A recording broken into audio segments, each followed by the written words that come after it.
Komplexní nutriční typologie je vlastně nová diagnostická metoda, která je pro trvalé zhubnutí a bez jojo efektu a pro zachování zdraví. To znamená, jedná se o novou metodu. My vlastně na základě dotazníku, který máme v počítači, je tam asi 80 otázek, zjistíme, jaký je kdo metabolický typ, protože máme typ buď smíšený, proteinový nebo sacharidový. A teprve potom podle toho typu se snažíme sestavit jídelníček. Zohledňujeme tam nejenom teda ten metabolický typ, ale ty otázky jsou zaměřeny i na to, jak se kdo stravuje, na povahové vlastnosti, na nějaké zdravotní komplikace, ale zohledňujeme i krevní skupinu a pH v organismu, protože pokud je někdo překyselený, tak velice špatně hubne. Je tahle ta metoda určena zejména pro lidi, kteří mají opravdu velkou nadváhu, takové ty typy lidí, kteří chtějí ze 130 kg zhubnout na 70, anebo je to i pro ty, kteří mají dlouhodobě 80 a chtějí 60? Je to i pro ty, kteří mají 60 kg a chtějí 55, takže opravdu máme tam jak věkovou kategorii všechnu, od dětí asi 13 letých až po 80 letý lidi, ale máme tam i muže, ženy, ale dokonce i ženy, které chtějí jenom upravit třeba váhu o 2 kg, nebo nechtějí vůbec upravit váhu, ale jenom preventivně, aby věděli, jak se mají do budoucna stravovat. Vy jste zmiňovala už ty metabolické typy, to teda zjistíte podle dotazníku. Ano.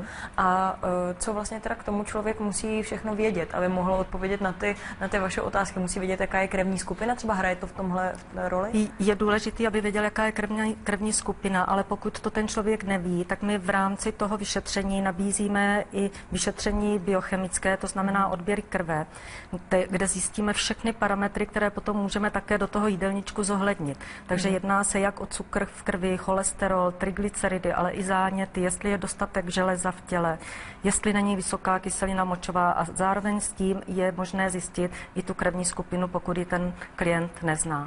Docela to doporučuju, protože tady ty parametry, pokud teda jsou tam nějaké špatné kritéria, se dají velice dobře ovlivnit tím jídelníčkem. Když jste ještě zmínila ty metabolické typy, tak to, že je někdo sacharidový typ, co to znamená, co si pod tím máme představit? No, nepředstavujte si, že můžete jíst právě ty sacharidy, to je špatně, to si teda ženy myslí. Ten sacharidový typ je nejhorší typ, by se dalo říct, na hubnutí, protože je velice pomalý, pomalu spaluje. Takže tam je třeba zasáhnout do toho jídelníčka jakoby nejvíc výrazně. To znamená, nutný je tam zanechat teda bílkovinu, ale v menším množství, jak třeba u typu smíšeného. A naopak u proteinového typu se snažíme tu bílkovinu dát tam ve větším množství a na základě právě té bílkoviny ten klient spaluje o to víc. A s tím metabolickým typem se rodíme, předpokládám. Dalo by se říct, že v průběhu života bych řekla, že podle i okolností, co nás ovlivňuje, je to malinko, se dá trošku pozměnit. Právě různý stresy nebo životní situace tomu trošičku pomáhají, ale většinou bych řekla, že se s tím narodíme, ta krevní skupina to velmi ovlivňuje. My tam teda zohledňujeme i čínskou medicínu, ajurvédu, metabolické typy a i nejnovější medicínu, takže opravdu je tam zohledněno všechno, co je potřeba potom teda vědět k tomu, aby jsme sestavili ten jídelníček co nejlíp. Já jsem se právě chtěla u té ajurvédy zastavit, jaký na to má vliv právě čínská medicína a ajurvéda v rámci toho hubnutí. Protože každý člověk je jiný, i povahově je jiný, tak samozřejmě nejsme úplně stejný, jak máme jiný otisk prstů, tak i teda jinou krevní skupinu a i ta povaha hraje velkou roli, jak kdo potom spaluje. Máme i potom výsledek z toho, jestli spalujeme rychleji tuky anebo sacharidy a právě všechno se dá ovlivnit. V čem je teda tahleta metoda úplně odlišná než všechny ostatní metody na hubnutí? Je to nejenom v tom, že teda toho člověka prozkoumáte úplně zevrubně na začátku, a v čem ještě? Je to jiný v tom, že většinou ty diety stojí na počítání kalorií nebo vážení potravin, to my po klientech vůbec nevyžadujeme. Jediné, co chceme, tak je teda zapisovací jídelníček, na to máme přímo takhle bloček, kde ten klient vyloženě napíše, co na tom talíři má, co snědl na snídani, na oběd a na večeři. Nemusí nic vážit ani počítat kalorie, jenom potřebujeme vědět, co vlastně jí, jestli je tam dostatek bílkovin, zjistíme pravidelně na těch kontrolách už jenom tím, že projde tou základní diagnostikou, kde ho zvážíme a zjistíme, jestli mu neubývá svalová hmota. Podle toho se ten jídelníček potom upravuje, že třeba řeknu, zkuste mi zvážit tady to maso, jestli bylo dostatek, tu zeleninu, jestli jí nebylo málo a postupně s tím pracujeme, že upravujeme ten jídelníček týden po týdnu. Není to striktní, že by ten klient den ze dne změnil ty stravovací zvyklosti, protože se ho snažíme vlastně naučit jíst podle toho, jaký je ten metabolický typ, aby to dlouhodobě zvládal.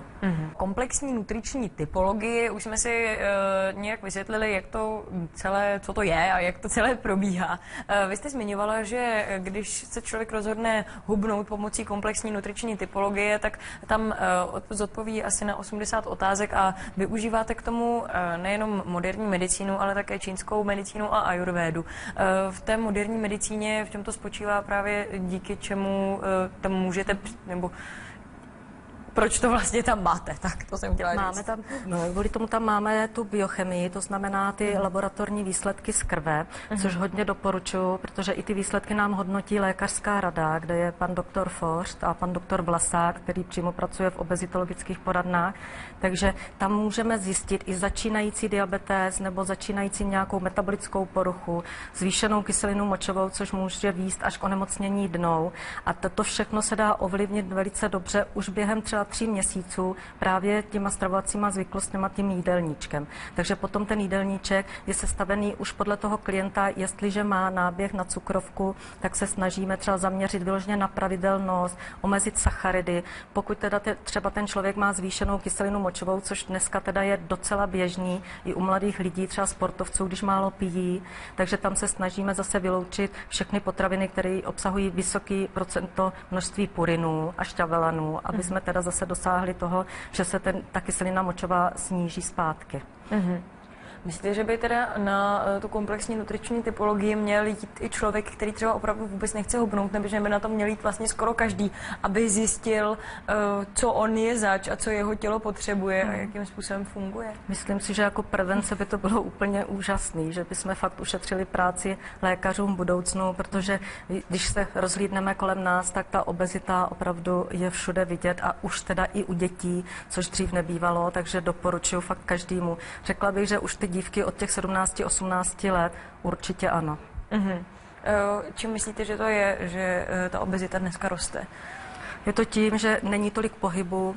Pokud teda člověk pracuje, tak většinou je to sedavá práce u počítače. Pokud jsou to ty děti nebo i ta mládež, tak všechno je to jenom o tom, že místo toho, aby jsme se šli projít ven nebo proběhnout, tak samozřejmě je to sedavé zaměstnání a ten počítač. Když budeme postupovat komplexní nutriční typologii, je tam potřeba i nějaký pohyb právě. Je nutné, aby člověk k té úpravě jídelníčku i cvičil? Pokud se samozřejmě ten pohyb přidá, tak ty výsledky jsou rychlejší, je to tam znát, ale dala by se říct, že asi 70% klientů vůbec necvičí, protože pokud je ta obezita hodně vysoká, tak ze začátku to ani moc nedoporučujeme. Takže spíš nějakou rychlejší chůzi, že ten člověk vystoupí 2-3 zastávky před bydlištěm a dojde to pěšky, to je úplně ideální. Ten pohyb, to je stejný jak s tím jídelníčkem, by měl být takový, aby ho člověk zvládnul dodržovat co nejdéle. To znamená to, že se někdo zařadí do nějakého programu a 3 měsíce bude dodržovat jídelníček a 3 měsíce bude chodit 3krát týdně do posilovny, neznamená, že to vydrží 10 let. A samozřejmě pokud po 3 měsících skončí, tak ta váha půjde zase zpátky nahoru. Když to takový běžný pohyb, jako že se půjdu někam projít 20 minut denně, to zvládne každý. Když už teda člověk podstoupí komplexní nutriční typologii, předpokládá se, že bude tu stravu, kterou vy mu nějakým způsobem doporučíte, dodržovat celý život? Přesně tak, ten jídelníček není nijak náročný. Snažíme se tam zanechat co nejvíc potravin, jenom je třeba přeskládat do jiných časů, zařadit víc sacharidy dopoledne, odpoledne třeba jenom zeleninu a bílkovinu, ale dá se ten jídelníček opravdu dodržovat celoživotně, není tam výrazný problém, kromě toho, že samozřejmě nechceme, aby tam bylo velké množství smaženého, i na tom občas člověk ujede, nedá se říct, že celý život už si nedá smažený nebo uzeniny, ale chceme teda, aby věděl, když si to dá, jak to napravit, nebo kdy je to nejvhodnější, kdy je nejvhodnější dát si něco sladkého a podobně. Je tady ještě dotaz. Já bych potřebovala do měsíce schodit 5 kg, mám totiž pak nějaké focení. Nyní vážím 60 kg, je mi 22 let, měřím 168 cm. Myslíte, že by to šlo? Píše Zuzana. No, my doporučujeme ty 3 až 4 kg za měsíc, ne víc. Tam už to potom nejde jenom z tuku, ale i ze svalové hmoty, ale pokud by přidala eventuálně nějaké proteinové nápoje výměnou za hlavní jídlo, alespoň třeba 5krát v týdnu, tak si myslím, že by to šlo, pokud by přidala nějaký pohyb. Gabriela Zvonaříková nám napsala, že by ráda nutriční typologii využila pro svou dceru a její 14 let. Máte i takhle mladé klientky? Máme i 13letého chlapce.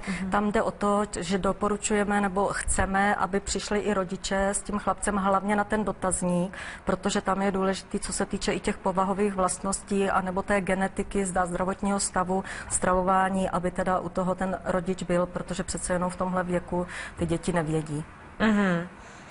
Dobrý večer, chtěla jsem se zeptat, jsem vegetariánka, ale přesto mám trochu nadváhu. Chtěla bych zkusit nutriční typologii, poradit, jak a co jíst.